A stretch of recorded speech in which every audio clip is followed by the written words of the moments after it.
Welcome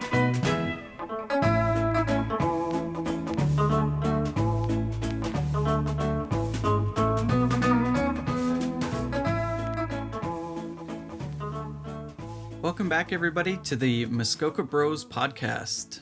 Today is going to be a little bit different because we actually have Muskoka Bro David and his dad Blake reviewing the new Harrison Ford movie, The Call of the Wild. So fair warning for that, there are some minor spoilers, so if you haven't seen the movie and you want to be completely surprised, hit pause, go and see the movie, and come back after.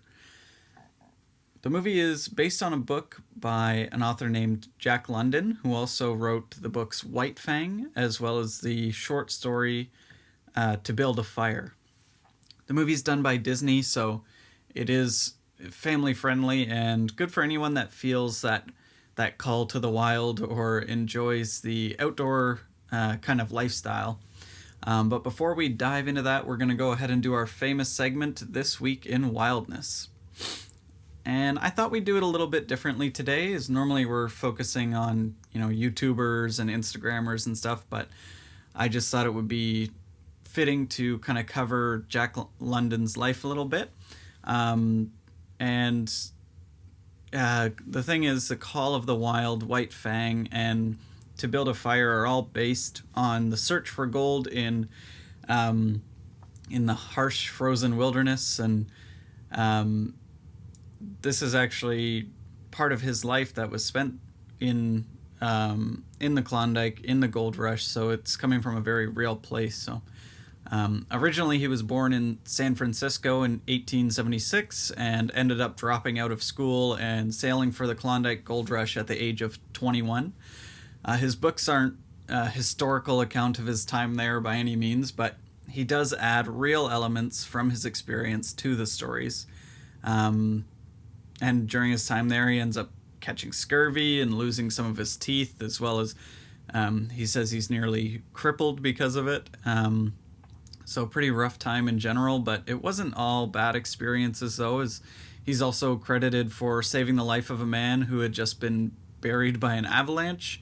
He had a job there, and part of that was just kind of hauling stuff up the mountains, so as he was doing that one day, he saw some feet poking out from a snowbank and pulled on them and found out that the person that they were attached to was still alive. So he's credited as saving that man's life, which is pretty amazing. His best works as an author are all based on the region and the time. And kind of ironically, though, he made much more money as an author than he ever did during the actual gold rush, and he's quoted as saying, "I brought nothing back from the Klondike but my scurvy." So kind of a depressing time there, but without it, he wouldn't have been the same author that he was. He wouldn't have had the stories that he had. So this was probably the most wild time in his life as he kind of settled down after finding success as a writer. He ended up getting married a couple of times and died early at the age of 40 due to a combination of complications from scurvy, yaws, dysentery, alcoholism, and uremia. So kind of a sad end for one of the great adventure writers of history. But on that note, if you've never had the chance to check out his work, make sure to grab a copy of The Call of the Wild or go out and see the movie. And that out of the way, let's just jump right into the bones of this podcast with David and Blake. All right, guys, welcome to another edition of Muskoka Bros podcast, and I have a very special guest with me today, someone that has had a big impact on my life and who I am, and I'm very honored to be sitting here with him today, and he is my very own father, Muskoka Bro Blake. You can say hi, Dad. Oh, thank you, David. I've been watching Muskoka Bros ever since you started, and I really enjoy what you're putting out, the quality. The content is great, and the guys, well, they're just fantastic. Well, he has to say those things because he's my dad. Where's my $5? I said you'd get it after this, okay, Dad? And you weren't supposed to bring it up. Okay. So the other night, I actually went to see this movie, The Call of the Wild, with my family first. And, everybody has their preconceived thoughts of a Disney company doing a classic book. And I kind of went with the thinking that to have an animated dog might not be something that I'd want to see, but I knew the weather's kind of getting a little warmer, and we kind of wanted to go out and see a movie, and our choices were Call of the Wild or Dr. Dolittle. So I had wanted to see this movie, but forgot that it was out, and we ended up going, and I said I had to take my dad to see this. So Dad and I ended up going. Was it last night or a couple nights? It was Thursday night. Thursday night, and today is Saturday. Yeah. So, what my dad usually does when preparing for anything is he will handwrite probably 1 million notes and over prepare for stuff, which is really how I relate to prepping for camping, which is over preparing, making lists, and making sure that I have all my bases covered. Dad, you've got some questions for me. I've got some for you. So let's kind of dive into the meat of The Call of the Wild. Okay. Take it away. Usually when David phones me, it's some sort of farm tragedy. Yeah. And he phoned me at work, and he goes, "Dad." And I go, "Yeah," and expecting there to be something that we need to deal with. But there wasn't. He says, "What are you doing tonight?" And I said, "Nothing." And he said, "Would you like to go and see a movie?" And I didn't care what movie it was. I was up for it. So when he said it was Call of the Wild, I thought, let's go. And so we had a little bit of supper first, and then we went to the Gem Theater in Keswick. What a great theater. Beautiful. Yeah. Yeah. And so after popcorn and a little bit of pop, we were ready for the movie. For sure. Yeah.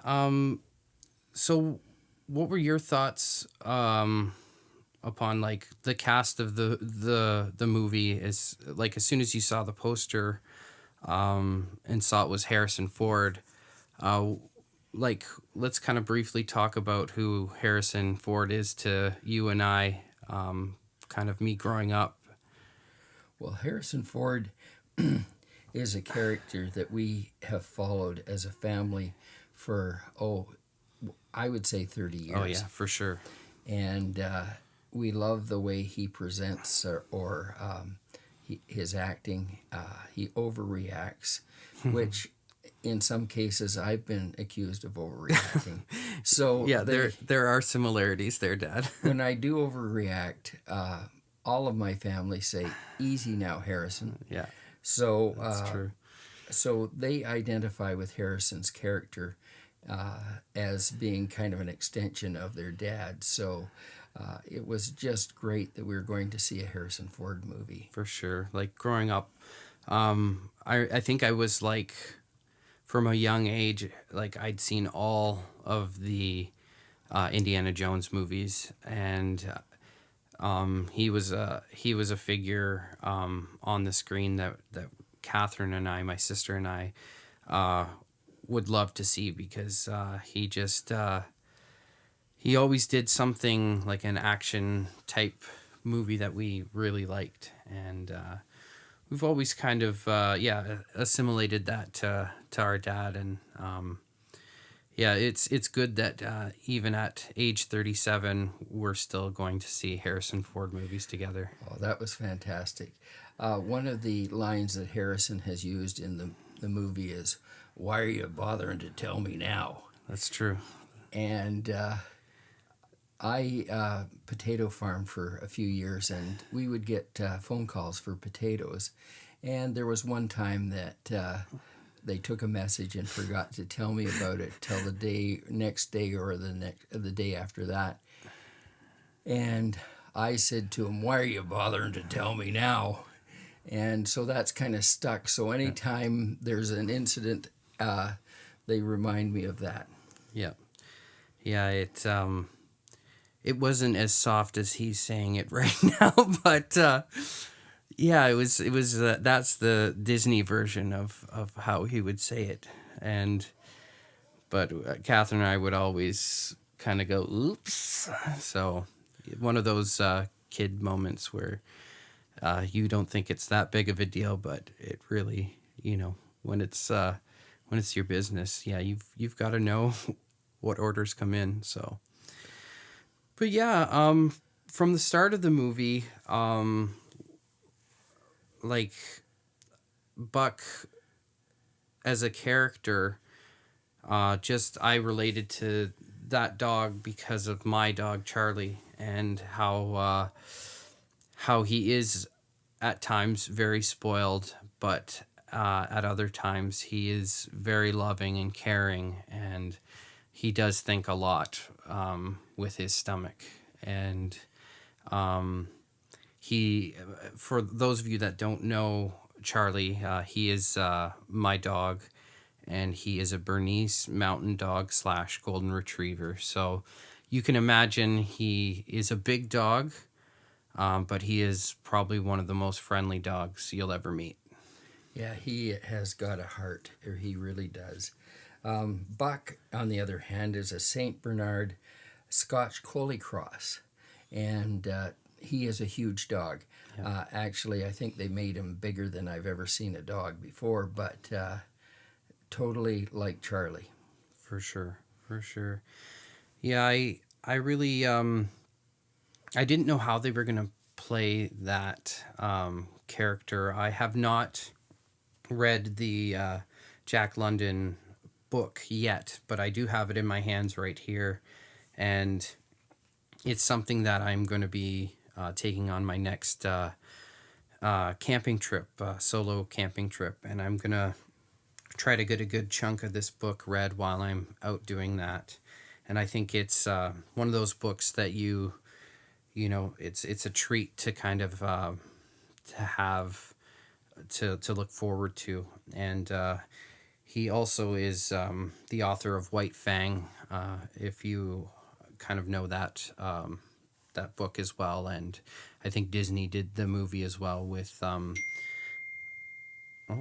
someone forgot to turn their phone off. Nobody ever contacts me. Yeah, until now. But yeah, so White Fang is another one of Jack London's movies, and I hadn't watched it. I hadn't watched it until this year, kind of preparing for The Call of the Wild, and it's a very similar story. So if you guys, I think it's on Netflix or something like that. So you guys, or probably Disney Plus if you have that. It's a very similar story, but I think Ethan Hawke was the teenager that kind of looked after White Fang, and it's a very similar story, but it's a good story, and it is very reminiscent of The Call of the Wild. So it's kind of a precursor, I think, or maybe it was happening at the same time, but these are two different books in a lot of ways. But yeah. Yeah, it was... So, as a whole, Dad, what did you think of the movie? Like, was there too much dog in it? Was there not enough character development?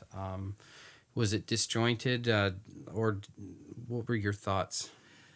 I wondered about a dog being like a CGI image, but after the first, say, 5 minutes of the movie, you were hooked on the dog because he is a gentle animal. Yeah.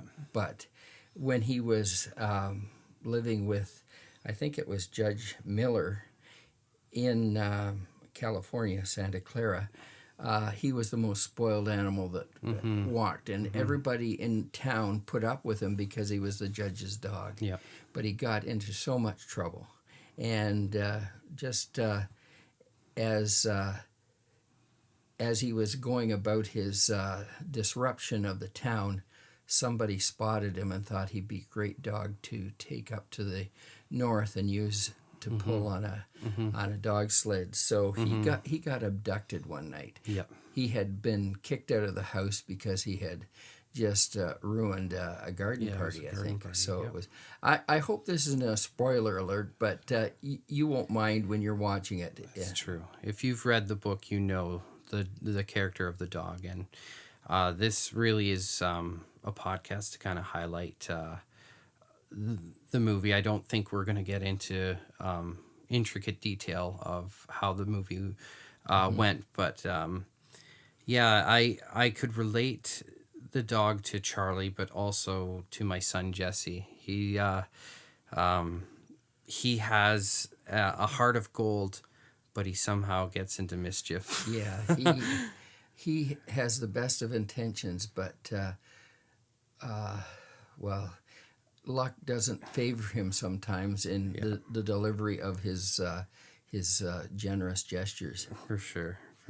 But the great thing about Jesse is he encompasses everything about being a young boy, and that is such a precious thing, is to have kids actually act like kids when they're young. Yeah, and sure. Actually, a lot of people say that he isn't from this generation because they remind him of kids from like the 50s or something. An old soul. Yeah, an old soul, for sure. Yeah. For sure. The cinematography, I thought, was fantastic. For sure it was. Because you didn't know where CGI ended and real scenery began, because it was so well done. Yeah. Yeah, I've never been to Alaska, but I have seen a lot of documentaries and stuff like that. And with everything that is done through cinema, it is overdone too. But I think they did a really good job of kind of making it still a movie and not feel too realistic that it takes you away from the story. Yeah.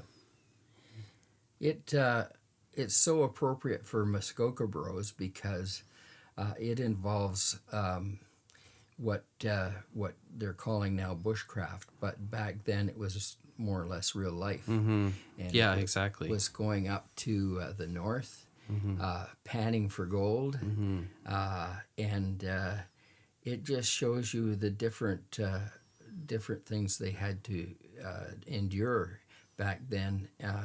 So I thought it was great. There was now in the movie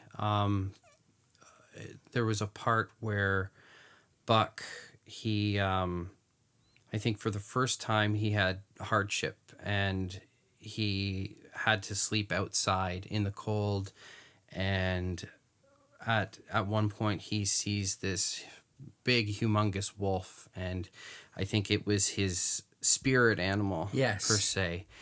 And I really related to that because there are so many times in my life that I've gone to do something that might have steered me wrong, and God kind of was like that spirit animal that would always kind of be there as like a beacon to kind of tell me what's right and wrong. And kind of seeing that in the movie, that was one of the things as a Christian that I drew from and was able to really assimilate with that. I know there are people out there that might not get what I'm talking about, but I think we've all felt something in our lives that kind of pulls us in a better direction than where we are headed. So I always thought that I was your spirit wolf. Dad, you definitely are a wolf. I may have snarled like a spirit wolf. Yeah. Anyway, I just thought that was great, and I really didn't understand it at the time. Yeah. I saw this great big black wolf. I thought he was going to hurt Buck, but he wasn't. He never hurt Buck. He just more or less was there, and Buck took some guidance from him from time to time. Great aspect of the movie for sure. I think on another level, all men kind of need that kind of fatherly influence to be steered in the right direction. And yeah, that's definitely, where I see our relationship too. It's funny when I do call you, yeah, it's usually, can you help me? I'm on the side of the road. Can you, there's the water's out. Can you come help fix it on the farm? And yeah, it's one of those things that it's such a blessing having a father that is always there for you. Well, thank you. I wasn't much help with the hockey. I remember that David would be out tending goal, hitting balls off a wall by himself, and I should have been out there hucking them at him. But anyway, we won't get into that now. Well, that's okay. You came to every one of my hockey games, and that's all that really matters. Yeah. Yeah. So, just going through my questions here. You've got some too. Do you think that they honored the Jack London version? I know we didn't have, we haven't read it yet, but as an author, do you think that Jack London would be kind of proud of that, or do you think he would think that the movie was a little watered down? I haven't read the book, but I have done a little research on Jack London himself, and I think he would be pleased with the way they represented the book, whether it's a close representation or not. It gave a lot of aspects of what conditions were like, what the countryside looked like. It was. I would think he would be pleased with it. Mm-hmm. Yeah. I was talking. I kind of put out when we went the other night. I put a few pictures out, and I got a couple comments that the comparison from the book to the movie. My buddy Filthy Boots on Instagram, he said it was very watered down from the book's version, but my response back to him was just Becky and I, my wife and I, we sit down and we watch Netflix, and we've got to a point where everything's either rated R or it is sex, violence, drugs, all that stuff. And I'm not saying I'm a prude, that I don't watch any of that stuff. Some of it I avoid, but to say that I haven't watched, a rated R movie would be a lie. But I think I'm getting to a point in my life where having something a little more watered down is kind of up my alley. So to watch something that I can watch with my kids and that we can enjoy as a family, I'll take that. But I think he was more referring to, I think the book might be a little bit more rugged than Disney's portraying. But for me personally, and for my family, I think I really kind of appreciated maybe a Disney version of that. Yes, I would recommend it for anybody that has a family. Or a dog. Yeah, it's a great movie for everyone of the family to watch. It's not overly cruel. But it's very good. It shows the difference between good and evil. Mm-hmm. It also shows the difference between. We all talk about alpha male, especially in the dog world. Well, we see a dog that you would not consider an alpha male in Buck. Mm-hmm. But he has developed other skills, the skill of compassion, the skill of drawing his fellow dogs, I guess you'd say, to him without being abusive. Mm-hmm. There's a dog character called Spitz. Yep. And he's the alpha male of the dog team. Yep. And he is cruel. Mm-hmm. None of the other dogs they're just terrified of him. Yep. And Spitz is jealous of Buck. I shouldn't tell any more than that. Yep. But there is a confrontation. Yep. And Spitz wants to kill Buck. Yep. Yep. Which He had enough. Which doesn't happen. Mm-hmm. And he is defeated, but not with the normal violence that goes along with the being the top of the pecking order, so to speak. Yeah. Yeah. So we see Buck. Then there's a cute scene where Buck thinks he should be the head dog. Yeah. Yeah. And it is so great because is it Perot?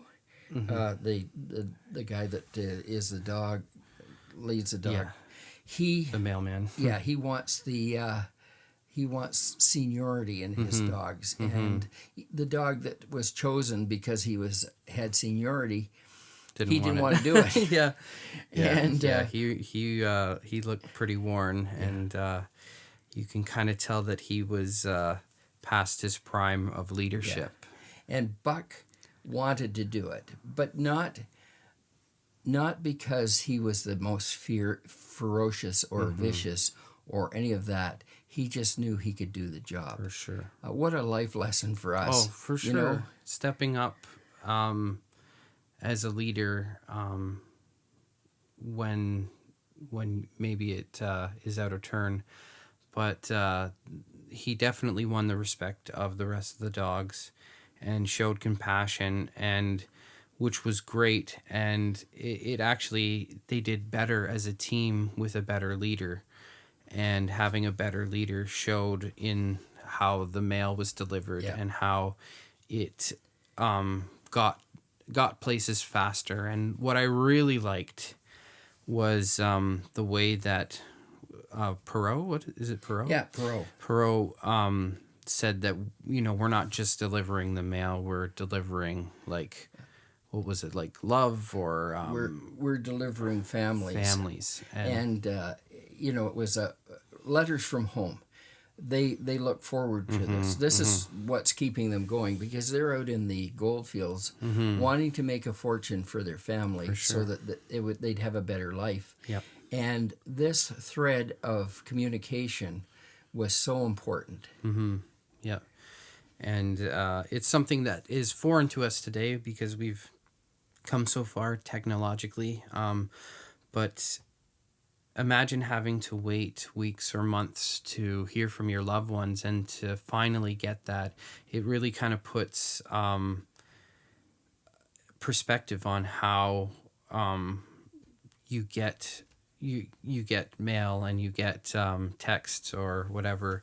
But to actually, I think you appreciate it more when you have to wait for something. Yeah. Sometimes we live in such a very fast culture to kind of look back and to see that they had to wait weeks and months to hear from their loved ones is it's one of those things that you really kind of have to reflect on, and you kind of respect and appreciate that letters mean so much more when so much effort was put in. Well, this movie also shows that technology caught up with the Yukon as well. That's true. And not to give anything away, but the dog sled became obsolete because the telegraph was coming. And we see here, this is where the whole movie changes. It's more or less an adventure up till now, and now we see a darker side. Yeah, the guy, Perot and Francis, have to sell the dog team, and who buys the dog team, but a bad guy, abusive jerk, a guy that has no experience in bushcrafting. Yeah, yep. I think that's a lesson in bushcrafting right there. You have to be prepared. You have to know what you're doing. For sure. And this guy, I think his name was Hal. Hal brought everything but the kitchen sink, and he expected the dogs to pull all this stuff, Yeah, And they had like a phonograph, Yeah. trunks, you Yeah. know, like way more than Yeah. they needed. and they weren't even dressed properly for the conditions. For sure. This is where we see Harrison Ford again, and Harrison reconnects with Buck again. Yeah. And you kind of wonder when Harrison is going to kick in with this movie, but the scenes that you've seen up till now are just brief. Yeah. And Harrison realizes that these people aren't going to go very far before they're going to have trouble, because it's nearing spring. The snow is patchy. Yeah. The ice is going to break up on the rivers, and Harrison just knows there's going to be something really disastrous here. And it's not that he cares about them, he cares about Buck. Yeah. And Buck has been kind of dotted throughout his journey in Alaska. And one of the things that just to back up a bit, one of the interactions, his first interaction with Buck was Buck bumped into a guy, and then he kind of almost tripped over Buck. And Harrison Ford dropped his harmonica. And so Buck, being a dog of integrity, brings it back to Harrison. I think he saw something in Harrison that maybe a future friendship there. Sometimes you have those in life that you kind of know that someone's going to be your friend down the path. And, but the one story I'm referring to is he had just written his son, because it was his son's birthday, but his son had passed away. Yeah. And so he had a letter that he wanted to get to his wife, but the sled team was just heading out. This was before the Hal guy was on the scene, and he had a letter to give, and Buck stops the whole thing and shows compassion towards Harrison and takes the letter and Gives it to Perot. And that was such a great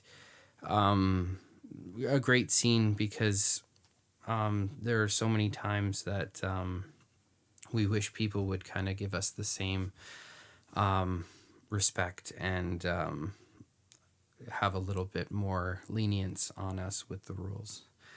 So it just speaks more and more to Harrison's character, and it speaks more to Buck's character as well. Yeah, if you think of it in human terms, random acts of kindness often come back as a blessing to you as well. For sure. And this is kind of what's happened with Buck. Buck is just being Buck, but he made sure that the letter got to Perot. Yeah. And Harrison really appreciated that. For sure. Now, I wanted to talk a bit more. This is kind of more to do with the movie than the book, which I really kind of gelled with. Was Harrison's, I guess it would be his half cabin.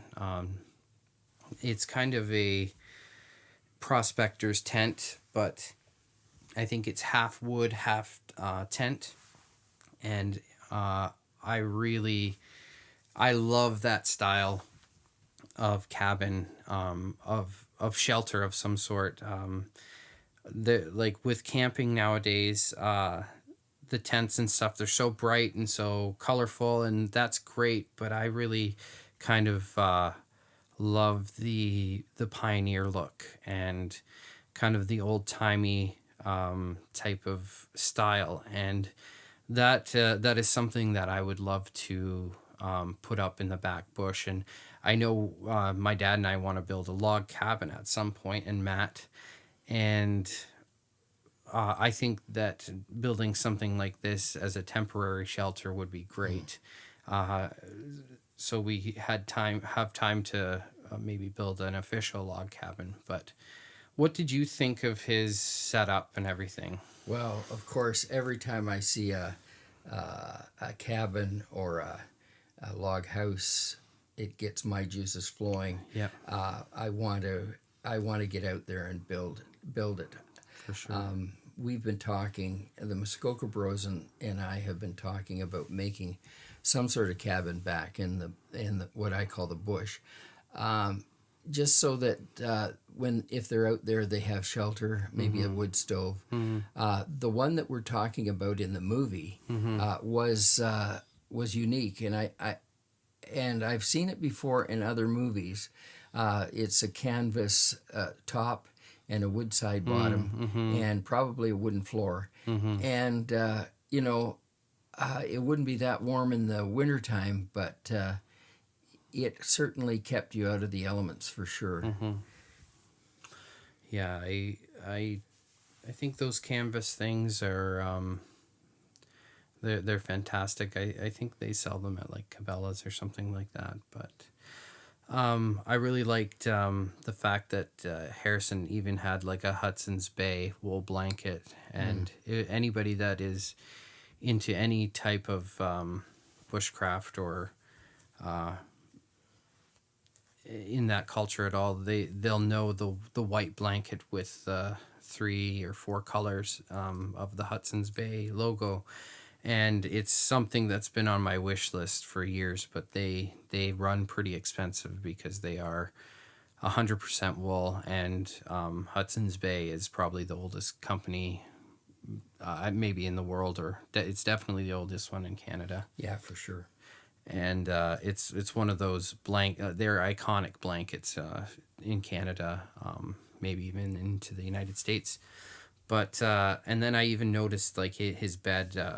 It was like a very thin mattress, but it kind of had like a netting of rope underneath, and just the details that they went to kind of show that it was lived in, and that it was very like a man lived there, opposed to it was functionality over style, but somehow aesthetically it was still pleasing to me. Yeah.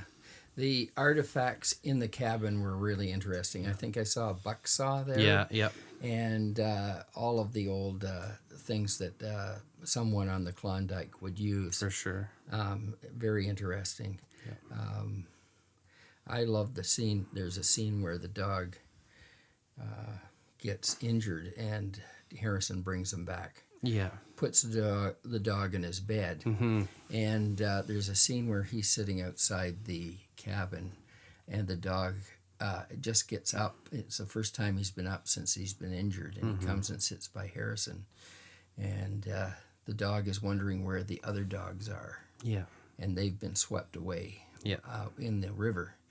So Harrison looks at the dog and he says, "Well, you've been asleep for 2 days." Yeah.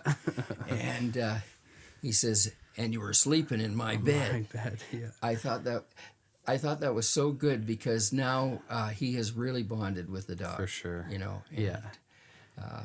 it just goes on from there. Yeah, very similar part to that. They end up wanting to go further into the Alaskan wilderness, and so on their journey, Harrison has got a little A-frame little tent shelter, and they'd been kind of sitting outside of it all night, and so Harrison kind of retorts at the dog, "It's not like you're my pet or something," and then Harrison gets into the tent, and so Buck just kind of lies down in front of the tent, and Harrison opens the door. He's like, "Well, are you gonna get in here?" That's just so typical of Harrison Ford, Yeah. And of course, we treasure those lines because we've seen them so many times in different ways in all of his different movies. So it was great. Yeah, he's quite the role model, and to see him in this type of movie, like he's done, Indiana Jones, he's done this, that, the next thing. But to see him kind of in this setting, I think because he's at a different phase in his life, he very much suited the environment, and his portrayal of the character I think that they couldn't have chose anybody better than him. Yeah, he actually incorporates both acting skill and physical acting, which I think he's really skilled at, and we saw that in this movie. For sure. You know, For sure. it wouldn't have been easy for a 70-some-odd-year-old man Yeah. to do all this, but Yeah. you can see that he's limber and he's able to do these things. For sure. For sure. Yeah. But in general, like, the whole movie is just littered with really good lessons for not only for you or me, but even for like Joshua and Jesse. Yeah. And just on even how to treat a dog, Yeah. you know. Well, part of bringing up kids is being able to tell some stories, and we love telling stories. Oh, for sure. And usually they're at my expense, but I love it. I love it. You deserve it. This was a few years back when Jesse and Joshua were really small, and they both wanted to get in one of those orange and yellow cars. You know what they are, with a little slanted top. Yeah. And they both were whining, and I was helping them get into the car. They both wanted in, so they both got in, and I slammed the door shut, and I say, now shut up. And I think David caught it on film, so the grandkids keep rewinding that and just laughing their head off. Yeah. And so that's part of why they call me Harrison, because I told them to shut up. Yeah. Yeah, they get a healthy dose of what's what around here. There's no coddling from Papa. Maybe a little, but a healthy dose of reality is definitely something kids need more and more of. Yeah, they're easy to love, and they're well-disciplined children, so their parents must be doing something right. And I'm so proud of that. No, well, thanks, Dad.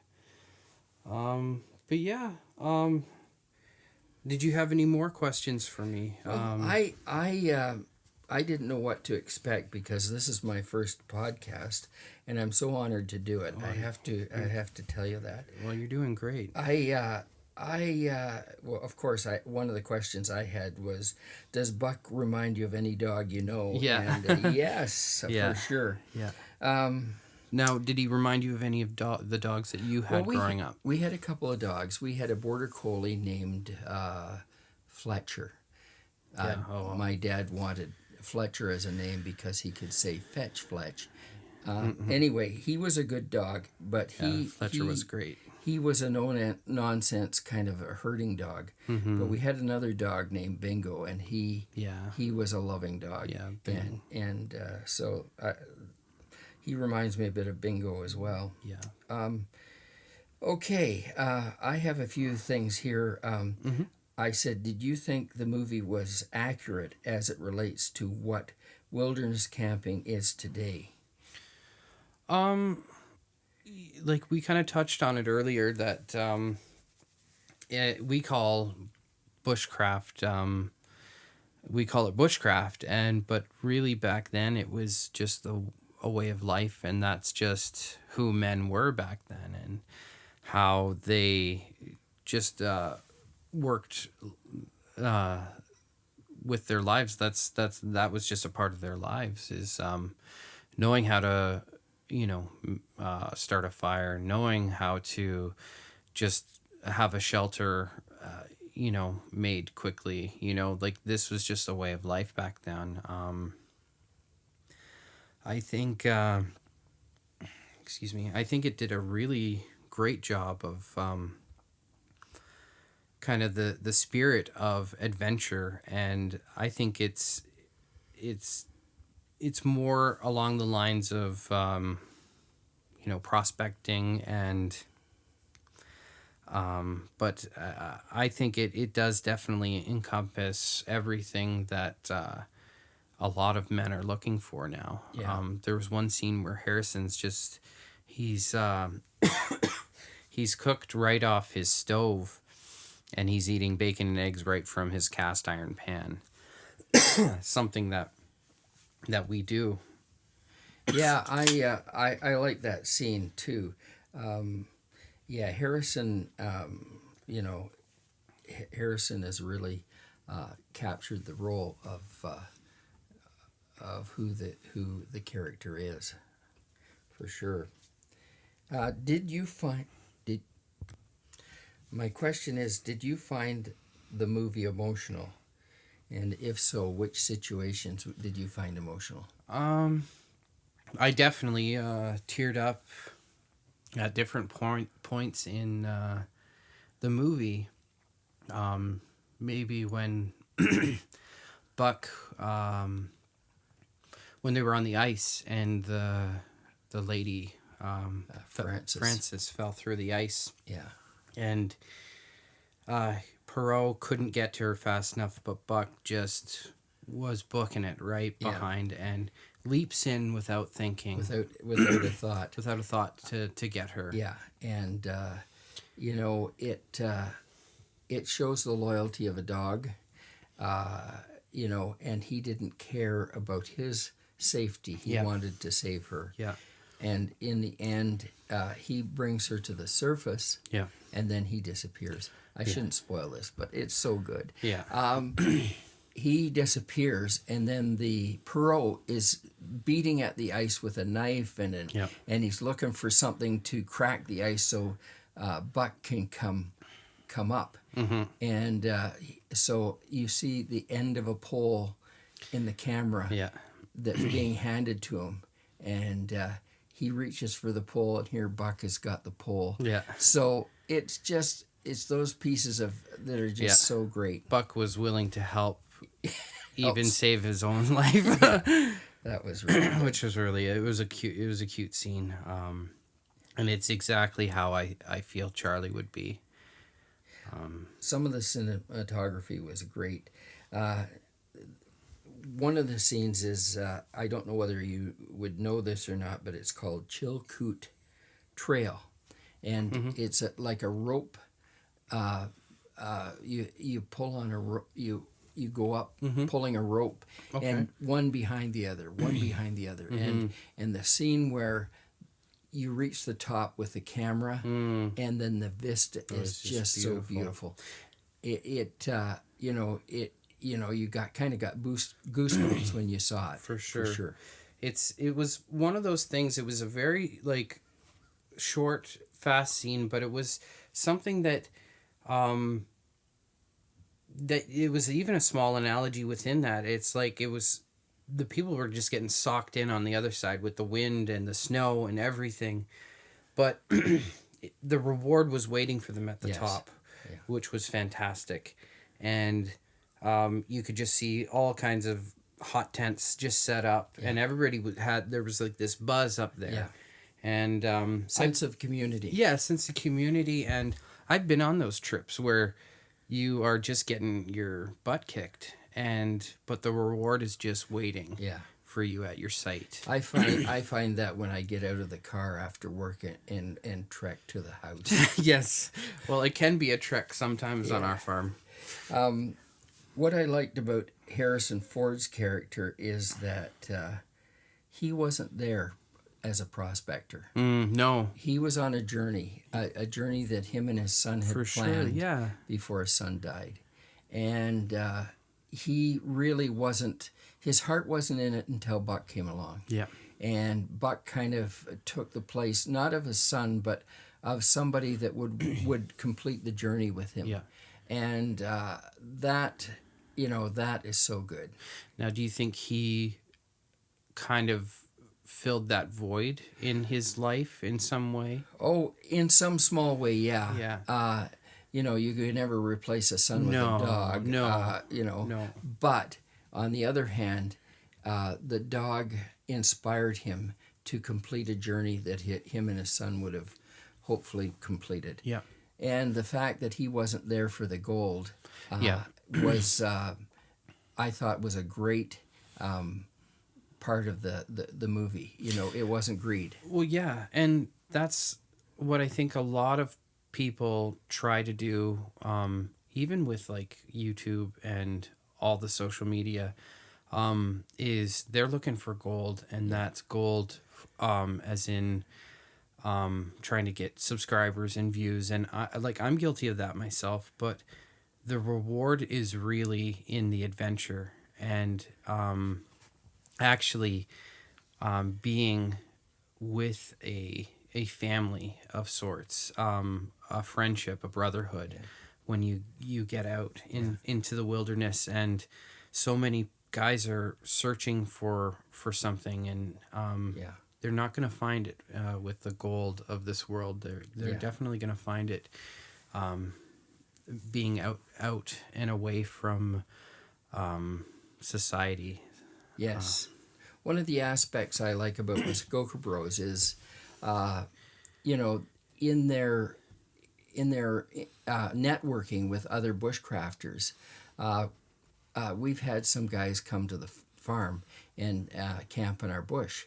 And this is an opportunity for our Muskoka Bros to invest in their lives. Mm-hmm. I don't know whether it's a popular thing to talk about, but quite often the Muskoka Bros will invite somebody to the farm, and they get talking about their faith. Mm-hmm. And, it's not in your face, but they just tell them what they believe. And I think most of the time, at least 90% of the time, even more, these guys are receptive to that. And that's what we really want this farm to be. And we want Muskoka Bros to project that as well in what they're doing. And I'm so proud of that. The guys have just been great. Sometimes a conversation, they'll want it to go one way, and then God says, no, I think it needs to go this way. For sure. And I know we're getting off topic, but I just wanted to say that. No, we're never off topic when we're sharing our faith and stuff like that. That's something that we are not ashamed of. And we hope that it doesn't turn you off of the podcast, but it's something that is definitely not going to go away. But know that if you do hang out with us, our agenda isn't to ram religion down your throat, but it is to get to know who you are and where you're at, whether you're a Christian or not. We always want to get to know people, and if you want to get to know us as well, that's a part of who we are. And I think we're gonna wrap up here. Okay. It's been a pleasure sitting down and talking with you, Dad, about this. I have to say, I don't think we do this enough. That's so true. Going out to movies and kind of sitting down, just you and I, and kind of sharing with each other. And Well, normally when I'm not at work or when I'm at home, I'm sitting in a green chair and in our living room, and I think that green chair is almost growing on me. You know what I mean? So it's great. I want to get out more, and I want to support the Muskoka Bros more as well. So, What do you guys think? Should my dad come on a trip with Muskoka Bros where we go out camping? What does everybody think? Let us know in the comments. And so I just wanted to say again, thank you, Dad, for being here. You're welcome. You are my hero, and I love you. Well, I'm so proud of you too. Now don't cry, guys. I'm so proud of you. I'm so proud of the Muskoka Bros, and I'm so proud of our family. I couldn't if I was to have planned this, I could never have done this. This is something far beyond me. Thanks, David. Yeah. Till next time, guys, make sure that you like and subscribe. Also, follow us on all the major social networks. And most of all, you just got to get out there.